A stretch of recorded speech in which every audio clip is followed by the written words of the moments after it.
Ba ba ba ba ba ba ba ba ba ba ba ba ba ba ba ba ba ba. Ha ha ha! Boxing, fighting, martial arts, UFC. I love it. I love all of them. I love Rocky movies. I love fight movies. Rowie, you're a woman. How come you love fighting?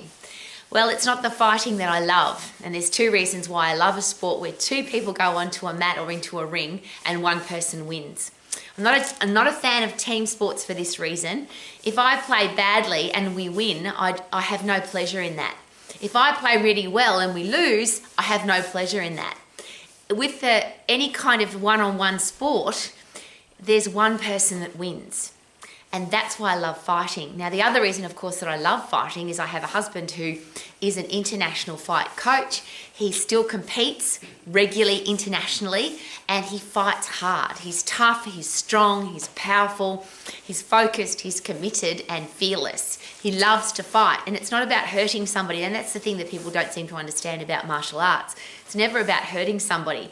It's about, and here's a really cool thing if you watch men fight, in any situation, whether it's verbally or physically, they have a fight, and then whoever was the best fighter, the other one is respectful of that, and they high five and they have a beer together and everything's awesome afterwards. There's a headspace there that I really appreciate too. But one of the things about life that's really interesting is life is technically not a team sport. And that can be argued, I get that. But ultimately, at the end of my day, at the end of your day, don't we have to take full responsibility for ourselves? So the rest of the world can say, well, you're a winner. But if you don't feel like a winner, then of course you aren't. You can feel like a winner, the rest of the world says that you're not. And that doesn't matter because you've got strong self-esteem and you believe that you're a winner. So the interesting and things that I've really had to learn the hard way about this whole concept is if I want something to work, I have to make it work. That's why I love my wheelbarrow. My wheelbarrow sits still, doesn't go anywhere until I pick up those handles and move the thing. Now, whether the wheelbarrow is full of rocks or sand or soil, it doesn't matter.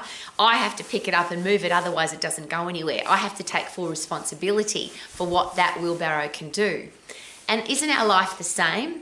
That's why I love fighting. You have to take full responsibility for yourself when you go into a ring or onto the mat because there's only you. There's no team to rely on. Now, some people will say, well, what about the coach and the rest of the team help get you there, etc. And I absolutely agree because I'm married to an international fight coach. But it doesn't matter how well K-Man trains somebody to fight or how well he trains them to grade for black belt or how much he even trains himself to get onto the mat to fight. When he's there, there is only him to rely on. There's nothing else.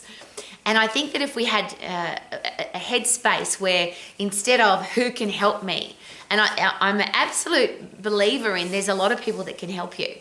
But is it possible that if we've done everything that we can possibly do ourselves, that there would be more people who are likely to help us? If we become weak, if we become frail, if we become irresponsible, if we expect people to give stuff to us and help us, is it possible that the tough, strong, powerful people in the world don't want to help people like that?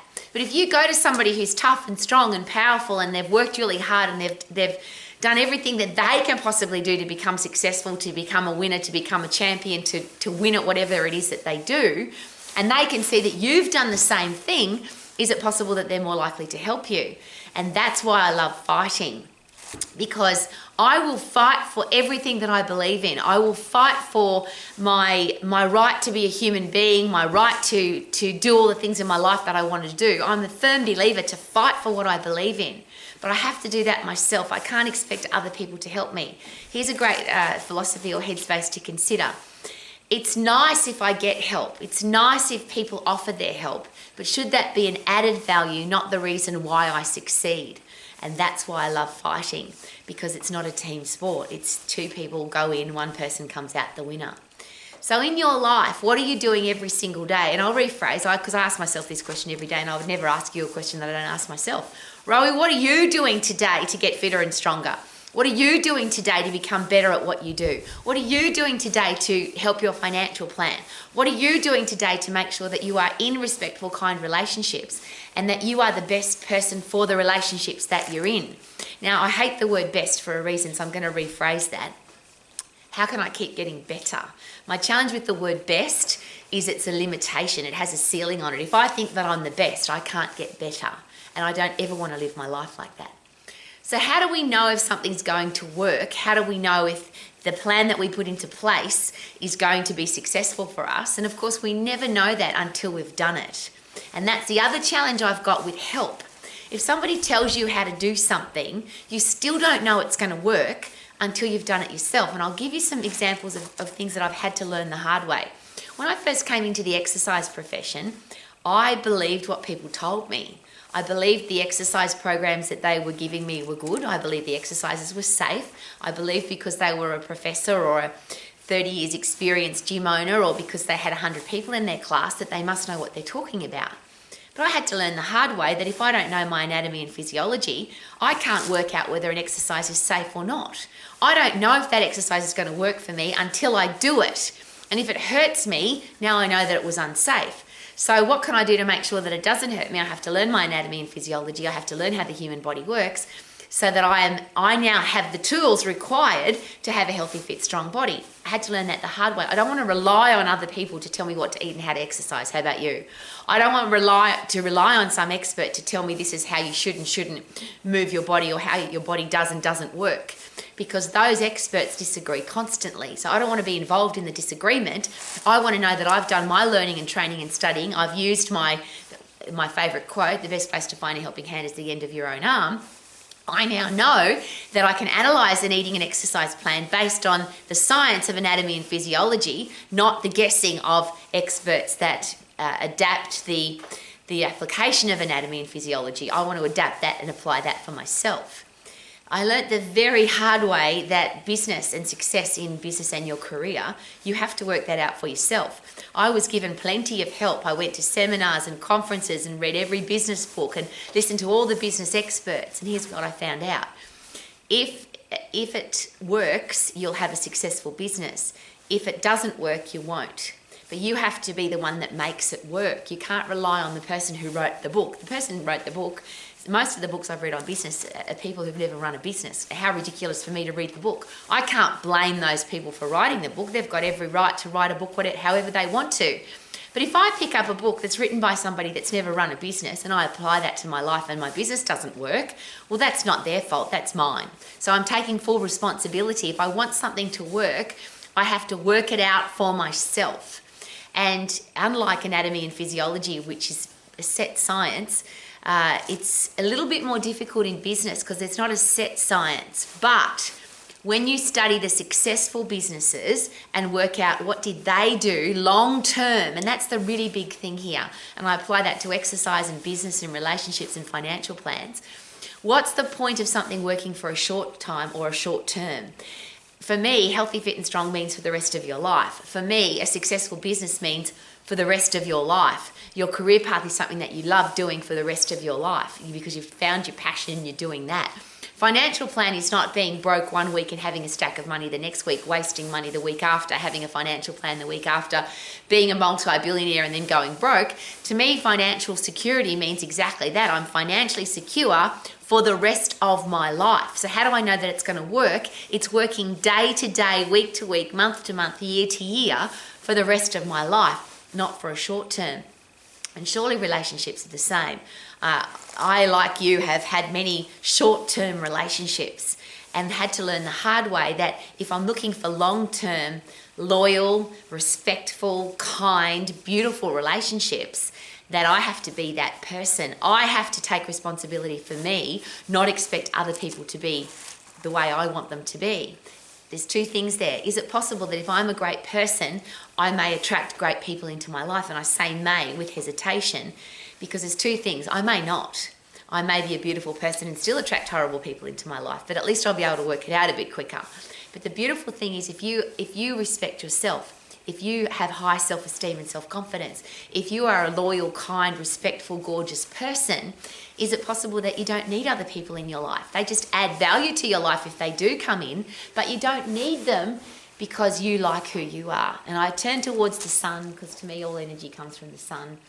I turn towards this beautiful place that I live, and I'm here by myself and I love living here. I love being by myself. Now I have a beautiful husband and I've got 4 beautiful puppy dogs and they add massive value to my life. but I'm going to rephrase that again as I shared before. They are not my life. They add value to my life.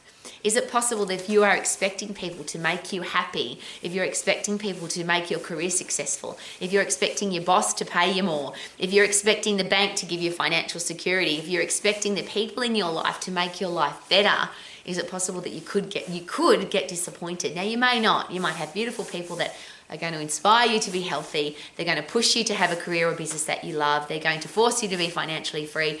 And they're going to make sure that you only have great people in your life. But here's my question. What happens if something happens to them? What if they don't show up? What if they don't turn up for you? Who's going to be there for you? And ultimately, for something to work, if you want to be happy every day, if you want to be healthy, fit and strong, if you want to enjoy what you do, to earn a living, and if you really want to be financially secure, financially free, be wealthy and have great people in your life, could all of that be up to us? Do we need to rely on our own helping hand at the end of our own arm to make sure that those things happen? Now, how do we know that they work? The beautiful thing is if you get puffed, you'll get fit, and fit's easy to test. How do I know that I'm fit? Your body works brilliantly. You recover quickly after you get puffed. How do I know that I'm strong? You can keep lifting heavier things. Not more times, not more days a week, just keep lifting heavier and you know that you're getting stronger. How do you know that you've got a career or business that you love? Well, those two are tied in together. You're financially free and you wake up every day loving what you do. You are loving what you do to earn a living, and that living is giving you the financial freedom that you need. Those two go together, and it doesn't need a test. Do you love what you do, and is it giving you the financial freedom that you need? If not, why the hell would you do it? Can you hear in my voice that I wish for everybody to be financially free and to have a career or business that they love? And how do you know if a relationship's working? This is really controversial, but if you feel like you're sacrificing and compromising who you are to fit into a relationship, is it possible that that relationship's not working? If you aren't being you, then the other person doesn't even know who they're in a relationship with, because it isn't you, it's you pretending to be somebody else. If you want to have great relationships, is it totally and completely up to you? Number one, to be the person that would attract great people into your life. And number two, to love who you are, so that if there are no people in your life, it doesn't matter. But most importantly, if you are sacrificing or compromising or pretending or faking or putting a mask on to suit somebody else, would it be really unfair to then blame the relationship because you're not being you? So let's wrap all of that up. If you want to be happy every day, if you want to be healthy every day, if you want everything in your life to work, could it be really important to take full responsibility for everything that you do? And that's why I love fighting. Because when you go into the ring of life, when you get onto the mat of life, you go in there, you have to believe that you're the best. Because if you don't believe that you're the best, you'll lose. And when I use the best word very freely there, you have to know that you can do this. You have to know that you're strong enough, tough enough, prepared enough, committed enough, focused enough, that you can go onto that mat of life, go into that ring of life and win. Now, as a very fun side note, or a very interesting side note, my husband, who's a world champion fighter multiple times over, often loses that particular fight. But because he's strong and because he's committed and because he's focused and because he's disciplined and because he continues to get better and better at what he does, isn't the ultimate outcome that you're a winner? Even if you lose that one fight, that one bout, that one challenge, it's never about that one thing. Isn't it about day to day, every day I get better, I get fitter, I get stronger, I get healthier, I love my life even more? Could that be a great way to live your life? And is it possible that that's how the best fighters live? They get better every single day. They train harder. They're more focused. They're more committed. And that's why I love fighting. So if you need to fight for your life, fight for what you believe in, fight for your core values, fight for your family, may you be fit and strong enough to do it so that you can sing like I do every day. Super duper doo, how are you? Rowie, I am amazing and fit and strong and healthy and I love my life. Woohoo!